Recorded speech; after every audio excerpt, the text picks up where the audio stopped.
Salut à tous les amis, aujourd'hui je viens pour vous présenter ma nouvelle réplique. Il s'agit d'un MP7 DMR, regardez ça un peu. Voilà, donc il s'agit d'une réplique courte avec une lunette. C'est parfait pour faire le snipe, ou plutôt l'anti-snipe vu que c'est du DMR. Espèce de trou du cul, ta réplique elle est trop nulle pour du DMR. Comment ça ma réplique elle est trop nulle pour faire du DMR? Vous pensez qu'on devrait travailler les organes de visée? Bon. On va parler des organes de visée. Ça au moins c'est un sujet qui t'aide dans le mille.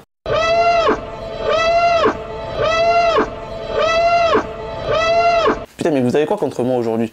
Bon, allez c'est parti.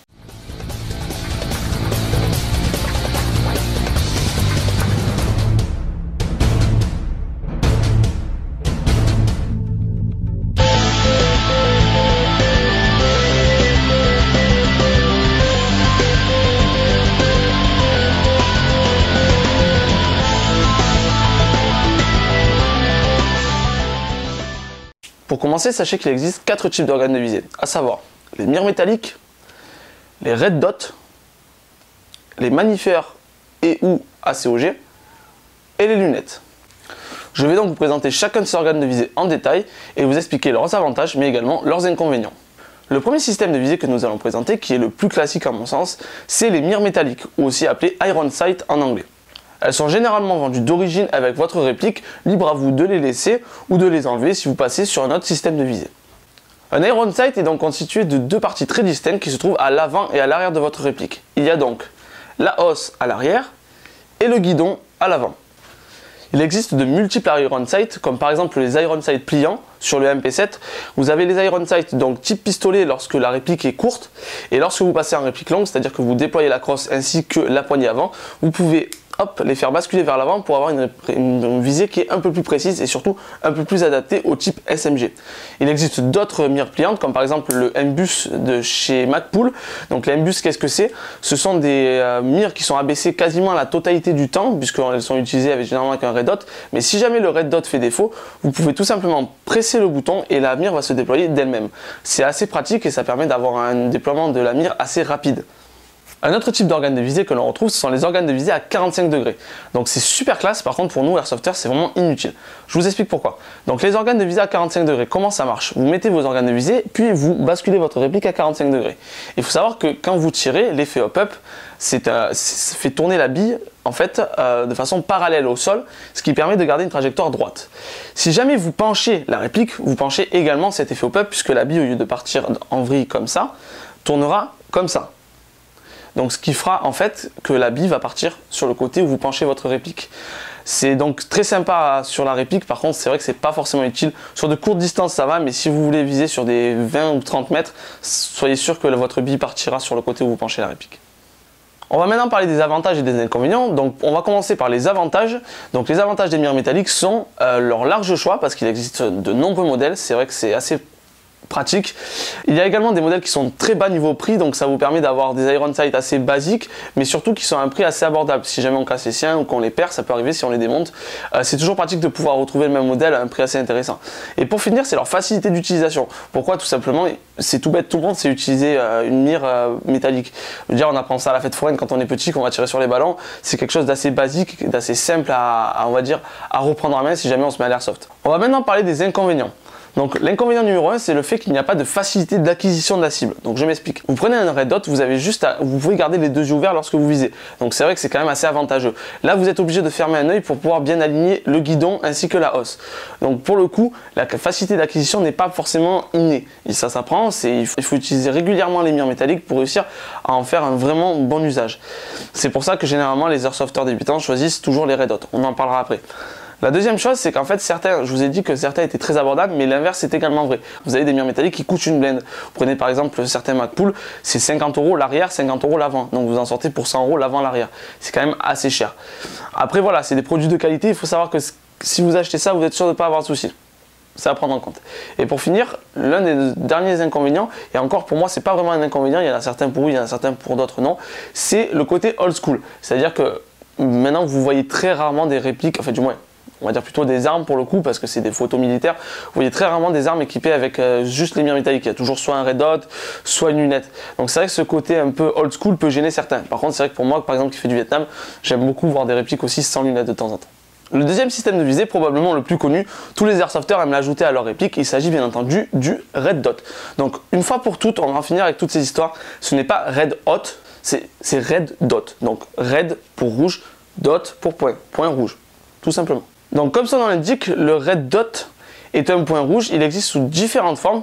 Les plus connus sont les EOTech, ils sont très utilisés, que ce soit en airsoft ou également parmi les vrais militaires.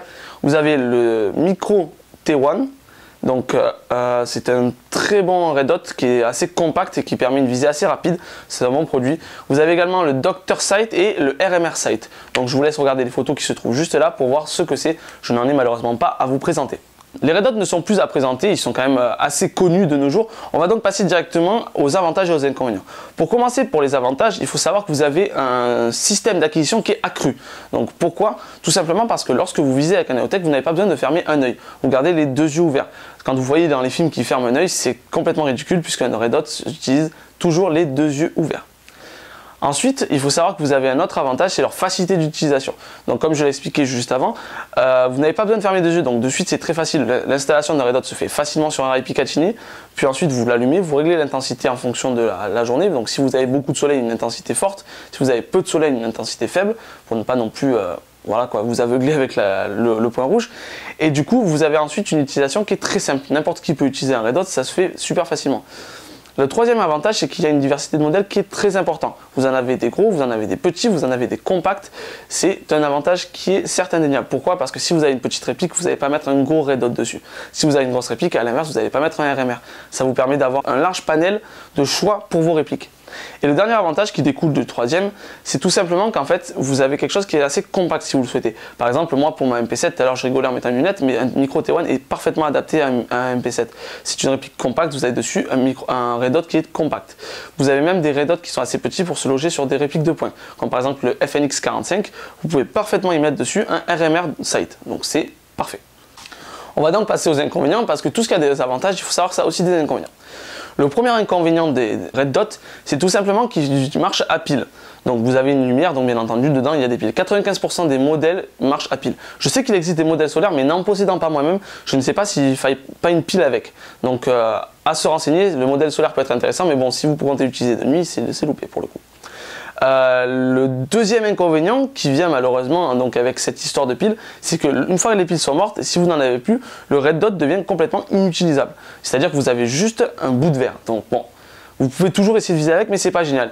D'où l'utilisation, comme je vous parlais tout à l'heure, des M-Bus, les Iron Sight, mais qui sont mécaniques. Vous n'avez plus qu'à les enclencher, ils se lèvent et vous pouvez utiliser les Iron Sight. C'est intéressant de faire un combo des deux. Si jamais vous avez un souci avec votre Red Dot, vous pouvez toujours partir sur votre Iron Sight. Le troisième inconvénient, c'est que leur réglage est parfois un petit peu difficile. Quand on n'a pas l'habitude, il faut vraiment se concentrer pour faire un réglage qui soit précis. Parce que lorsque vous recevez votre EOTech, il n'est pas étalonné à votre réplique. Il faut l'installer et ensuite le régler de façon à ce que lorsque vous tirez, la bille va à l'endroit où vous visez. C'est basique, mais voilà, il faut le faire. Dernier inconvénient, leurs prix sont parfois très élevés. Il existe de la reproduction, mais celle-ci laisse parfois à désirer. Pour information, les premiers prix en termes de reproduction coûtent dans les 35 $. Vous montez à 150 € pour un Hurricane, donc vous pouvez les trouver sur Airsoft Entrepôt. Donc là, vous êtes sur une copie qui a quand même de très bonnes factures. Et pour information, encore une fois, sachez qu'un vrai EOTech sur un site assez connu, donc Tactical Night Vision Company, vous en aurez pour 630 $. Oui, 630 $, ça fait environ 600 €. Donc c'est quand même assez cher. Le troisième système de visée dont on va parler, ce sont les ACOG et les Manifer. À mi-chemin entre les Red Dot et les lunettes, ils sont généralement pourvus d'un zoom qui ne dépasse pas les x4. La différence entre Manifer et ACOG est très simple. Un ACOG est un système fixe de visée, donc à zoom, généralement x2, x3 ou x4, sur lequel on vient ajouter de temps à autre, ça dépend de l'utilisation qu'on en a, un Red Dot sur le dessus de l'ACOG. Donc généralement il y a un petit rail Picatinny, on y met un Doctor Sight ou un RMR. C'est le cas par exemple sur les ACOG Trigicon ou sur les Spectre Elcan. Ils sont également rétroéclairés et possèdent la plupart du temps un système de réticule interne. Le Manifer, quant à lui, est un tube simple, donc qui crée un zoom, généralement du x3 ou du x4, ça dépend, parfois aussi du x2. Cependant, il n'y a aucun système de réticule interne, donc vous ne pouvez pas viser avec un Manifer. C'est pour ça qu'il est toujours suivi d'un Red Dot. La plupart du temps, c'est un EOTech. Cependant, il a un avantage, c'est que sur simple pression d'un bouton, le Manifer se décale et vous permet de retourner directement sur la visée principale en EOTech, donc du coup sur du x1, une visée Red Dot simple. Les avantages de ce système de visée, donc à la fois ACOG et Magnifier, c'est que vous avez un système d'acquisition qui est assez rapide, tout autant que le Red Dot. Vous avez quelque chose qui paraît quand même assez moderne, puisque vous prenez le Magnifier plus COTEX, ce sont des choses qui sont encore utilisées aujourd'hui, même l'ACOG.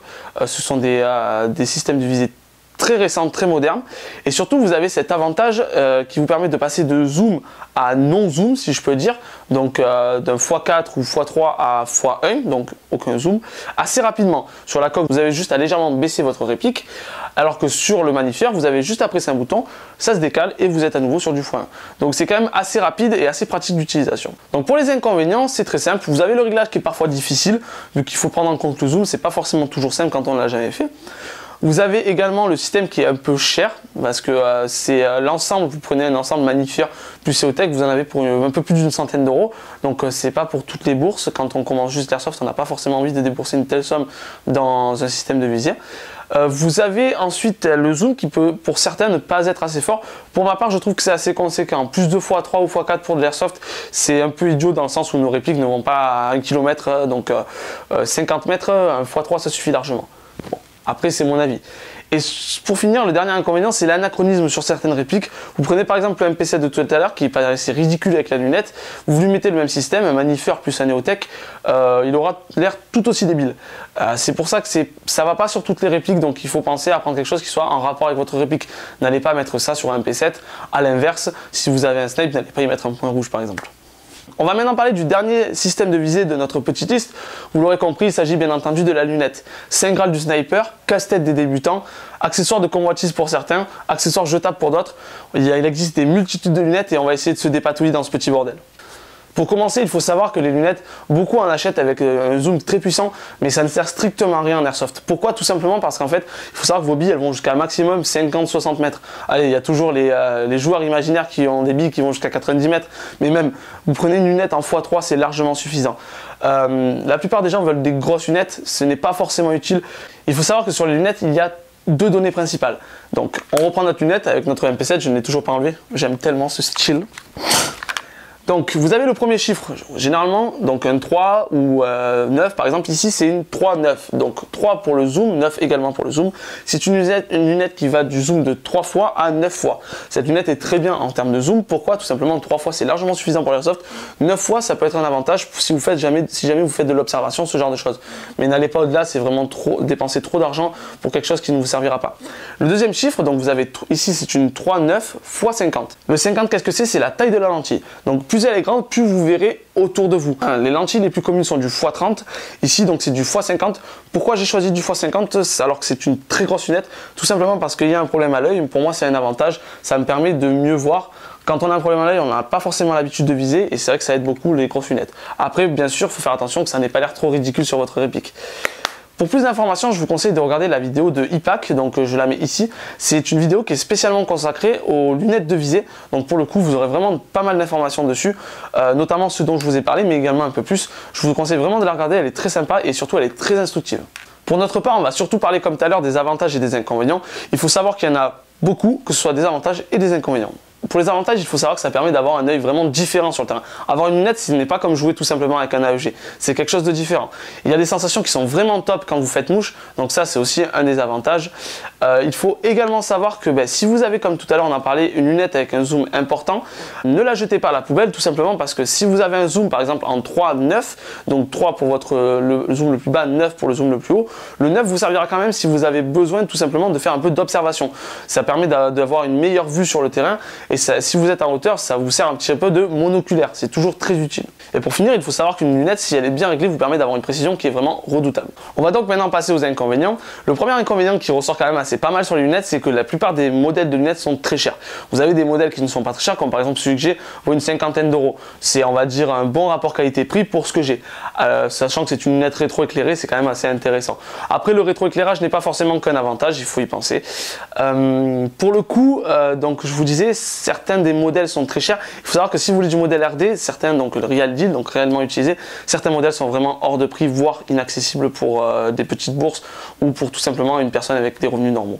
Le deuxième inconvénient de la lunette, c'est que tout simplement, il faut fermer un œil pour viser, ce qui n'est pas forcément au goût de tout le monde. Quand on a pris l'habitude d'un Red Dot, passer sur une lunette, c'est quand même quelque chose d'assez différent. Les sensations ne sont certes pas les mêmes. Quand on fait mouche, on est vraiment très content, mais il faut savoir qu'il y a un temps d'adaptation qui est quand même assez important.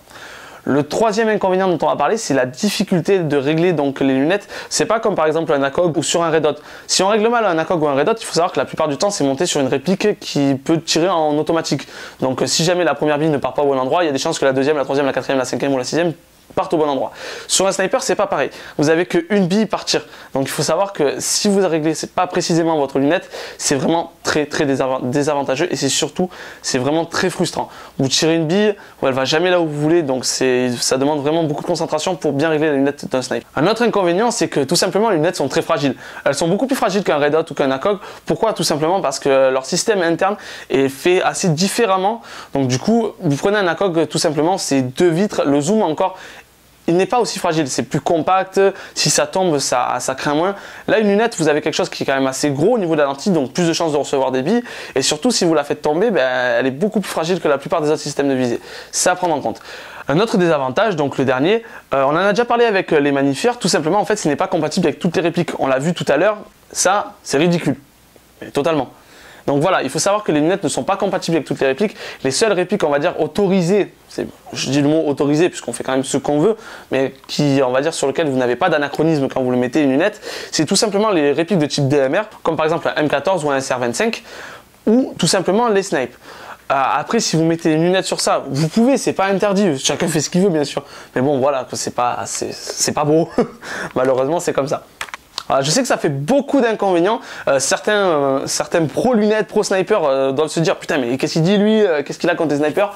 Donc c'est vrai qu'il y a beaucoup d'inconvénients, mais voilà, il faut savoir quand même que c'est un style de jeu qui est assez particulier, ce n'est pas tout le monde qui apprécie. Après voilà, il faut savoir, un one shot, one out, ne vaut-il pas quand même quelques petits sacrifices de sa personne, s'il vous plaît?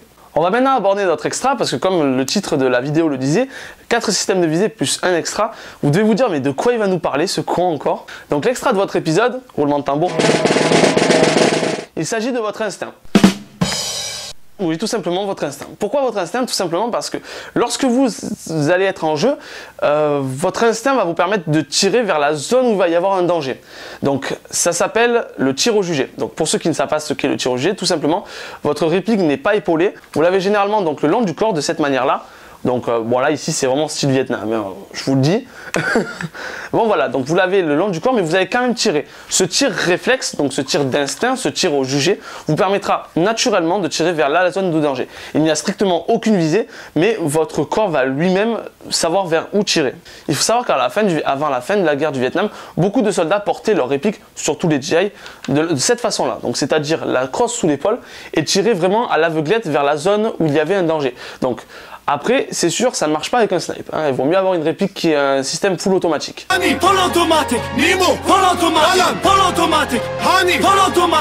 Il faut avouer que c'est pas non plus le système de visée le plus précis, on va dire, tout simplement parce que c'est vraiment du tir à l'aveuglette. Mais bon, si jamais vous faites de la reproduction Vietnam de GI, au moins vous êtes crédible, il faut y penser. Voilà, j'espère que la vidéo vous aura plu. Je vous donne rendez-vous sur la page Facebook pour toujours plus d'airsoft. En ce moment, il y a quelques petits concours, donc n'hésitez pas à passer. Qui sait, vous pourrez peut-être gagner un patch Razin Airsoft ou tout simplement un petit cadeau. Je ne sais pas encore ce qu'il va y avoir pour la suite, mais il y a pas mal de concours de prévus. Donc le lien est dans la description. Je vous y attends. Je vous demande également si vous pouvez, si la vidéo vous a plu, bien sûr, de mettre un petit pouce bleu, de mettre un commentaire et qui sait, vous abonner, c'est encore mieux. Tout simplement parce que comme ça, vous serez tenu au courant des nouvelles vidéos. Et sachant qu'en ce moment, je suis quand même assez régulier sur les vidéos, j'essaie de faire une vidéo au moins toutes les 3 semaines, voire toutes les 2 semaines. Il y en a une prochainement qui sortira, ce sera un tuto rapido sur comment faire un piégeage. Et je vous dis bonjour à tous les amis.